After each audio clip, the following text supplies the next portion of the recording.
Israel और Iran के बीच युद्ध शुरू हुए 5 दिन बीत चुके हैं। दोनों देश एक दूसरे पर ताबड़तोड़ हमले कर रहे हैं। समय के साथ ये युद्ध और विकराल रूप लेता जा रहा है। अब इजराइल के निशाने पर सीधे तौर पर ईरान के सर्वोच्च नेता अयातुल्ला अली खामेनेई दिख रहे हैं। सोमवार को इजराइल के प्रधानमंत्री बेंजामिन नेतन्याहू ने खामेनेई की हत्या की धमकी दी थी। उन्होंने कहा कि खामेनेई की हत्या होगी, उसके बाद ही ये युद्ध थमेगा। ऐसी रिपोर्ट्स भी सामने आई हैं जिसमें बताया गया है कि बीते दिनों इजराइल ने खामेनेई को मारने की पूरी प्लानिंग कर ली थी, लेकिन अमेरिका की डोनाल्ड ट्रंप सरकार ने इजराइल को इससे रोक दिया। अब इजराइल के रक्षा मंत्री इजराइल कात्ज ने एक बार फिर खामेनेई को बड़ी धमकी दी। उन्होंने मंगलवार को कहा कि खामेनेई का अंजाम भी इराक के तानाशाह सद्दाम हुसैन जैसा हो सकता है। सद्दाम की तरह खामेनेई को ईरान में ईरान के ही लोग फांसी पर लटकाएंगे। कात्ज ने कहा, याद रखिए कि ईरान के पड़ोसी देश के तानाशाह के साथ क्या हुआ था, जो इजराइल के खिलाफ था।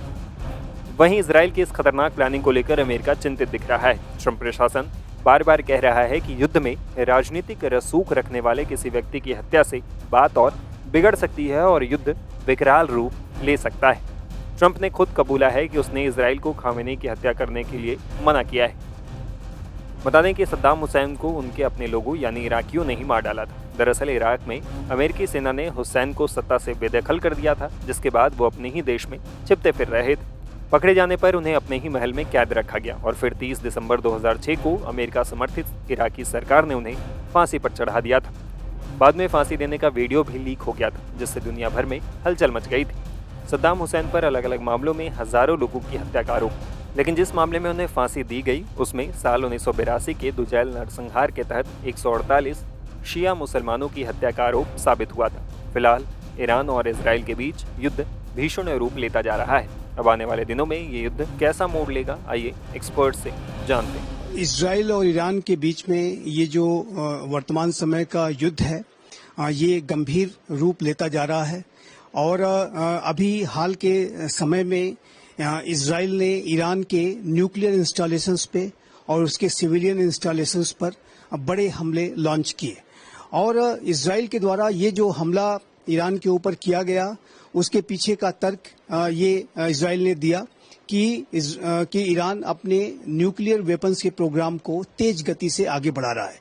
और आईएईए की बोर्ड ऑफ गवर्नर्स की जो बैठक हुई थी, उसमें भी इस बात को मान लिया गया था कि ईरान अपने आईएईए के ऑब्लिगेशंस को फॉलो नहीं कर रहा है, उसको वायलेट कर रहा है। और ऐसे में इस बात की संभावना बन रही थी कि जो इजराइल का ईरान के ऊपर एक बड़ा हमला होगा, उसके न्यूक्लियर इंस्टॉलेशंस हिट होंगे। यूनाइटेड स्टेट्स ऑफ अमेरिका के राष्ट्रपति डोनाल्ड ट्रंप ने भी इस बात की आशंका जताई थी। ईरान और अमेरिका के बीच की जो नई न्यूक्लियर डील को लेकर के जो बातचीत चल रही थी, वो 5 राउंड की यद्यपि की हो चुकी थी, लेकिन उसके ज्यादा कोई सब्सटेंशियल आउटकम्स उसमें नहीं आ रहे थे। तो ऐसे में ये जो हमला था वो इसकी प्रबल संभावना थी और जो इजराइल ने कर दिया है। उसके बाद अब ईरान ने भी जवाबी कार्रवाई की है और इजराइल की अनेक सिटीज को टारगेट किया है, जिसमें तेल अवीव में उसको कई बड़ी सफलताएं मिली हैं। इजराइल का जो मिलिट्री हेडक्वार्टर्स है वो हिट हुआ है। हाइफा शहर में भी ईरान की जो मिसाइल्स हैं उसने हिट करने में उसे सफलता हासिल की है। तो ये जो पूरी स्थिति है एक युद्ध का स्वरूप वो ले चुकी है। लेकिन ये जो युद्ध है यदि आगे एस्केलेट करता है तो जाहिर है कि दोनों ही राष्ट्रों को इसमें बड़ी क्षति उठानी पड़ सकती है। लेकिन इस पूरे युद्ध में जो ईरान के को ज्यादा क्षति उठानी पड़ेगी, स्पष्ट रूप से दिखाई देता है।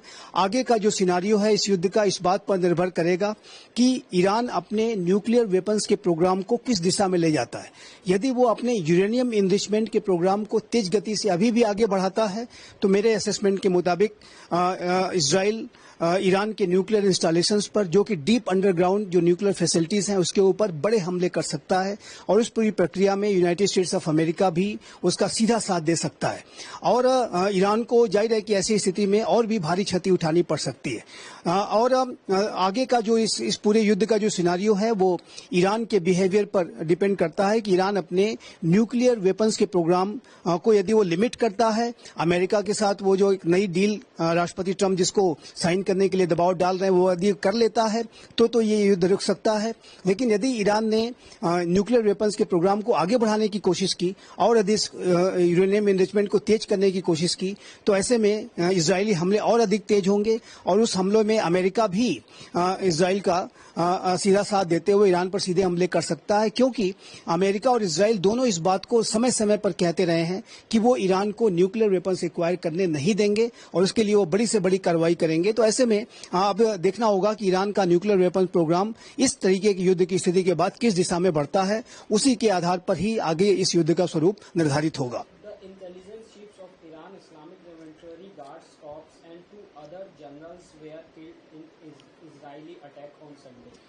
जी, जो ईरान की IRGC के टॉप कमांडर्स इसमें मारे गए हैं, इंटेलिजेंस के चीफ इसमें मारे गए और इजरायली हमले में जो ईरान के मिलिट्री के चीफ भी इसमें मारे गए। साथ ही साथ अनेक न्यूक्लियर साइंटिस्ट्स को भी इजराइल ने इस हमले में एलिमिनेट किया है। तो इससे ये स्पष्ट है कि इजराइल के द्वारा ये जो कार्रवाई की गई एक बहुत बड़ी और गहरी मिलिट्री प्लानिंग के साथ ये की गई थी और इसमें इजराइल की जो इंटेलिजेंस एजेंसी मोसाद है उसने बड़ी भूमिका निभाई है। ऐसी रिपोर्ट्स हैं कि मोसाद ने बहुत लंबे समय से इस पूरे ऑपरेशन की प्लानिंग कर रखी थी कि किस तरीके से ईरान के न्यूक्लियर साइट्स को टारगेट किया जाएगा और मेरा ऐसा मानना है कि अभी इजराइल के द्वारा ये जो एक्शंस हैं वो अभी कंप्लीट नहीं हुए हैं और यदि ईरान ने अपने न्यूक्लियर वेपन के प्रोग्राम को आगे बढ़ाया तो मोसाद के पास और पूरे इजराइल के मिलिट्री एस्टेब्लिशमेंट के पास और भी बड़े और गहरे प्लान्स हैं, जिससे कि वो उनकी ईरान की जो डीप अंडरग्राउंड न्यूक्लियर फैसिलिटीज हैं, जो न्यूक्लियर एसेट्स हैं, जो रियल न्यूक्लियर एसेट्स वहीं रखे हुए हैं, उनको भी वो टारगेट कर सकता है। इस तरीके के प्लान इजराइल ने पहले बनाकर रखे हुए हैं। इस तरीके के ये स्पष्ट रूप से दिखता है और ऐसे में आने वाले समय में यदि ये युद्ध एस्केलेट करता है, ईरान अपने न्यूक्लियर प्रोग्राम पर लगाम अगर नहीं लगाता है तो उसको बड़े खामियाजा और भी गहरा खामियाजा भुगतना पड़ सकता है। Rising Israel-Iran conflict, India faces growing threats to its energy security, trade routes and commercial ties. GTRI. जी, global trade research initiative GTRI ने अपने एक बयान में ये कहा है कि यद्यपि कि भारत इजराइल और ईरान के बीच के कॉन्फ्लिक्ट में सीधा शामिल नहीं है, लेकिन यदि ये दोनों के बीच का जो कॉन्फ्लिक्ट है ये एक बड़े युद्ध में तब्दील हो जाता है, एक फुल फ्लेजेड वॉर में अगर ये तब्दील हो जाता है, इसका फर्दर एस्केलेशन होता है, तो ऐसे में भारत के हित भी प्रभावित होंगे और इस तरीके की आशंकाओं को ध्यान में रखते हुए GTRI ने इस बात की सलाह दी है कि भारत को अपने ऑयल के जो रिसोर्सेज के लिए डाइवर्सिफिकेशन करना होगा और ये जो सलाह है निसंदेह महत्वपूर्ण सलाह है। लेकिन जहां तक भारत के अपने एनर्जी सिक्योरिटी को इंश्योर करने की नीतियों का प्रश्न है, तो भारत पहले से ही अपने ऑयल के रिसोर्सेज को डाइवर्सिफाइड करके रखे हुआ है।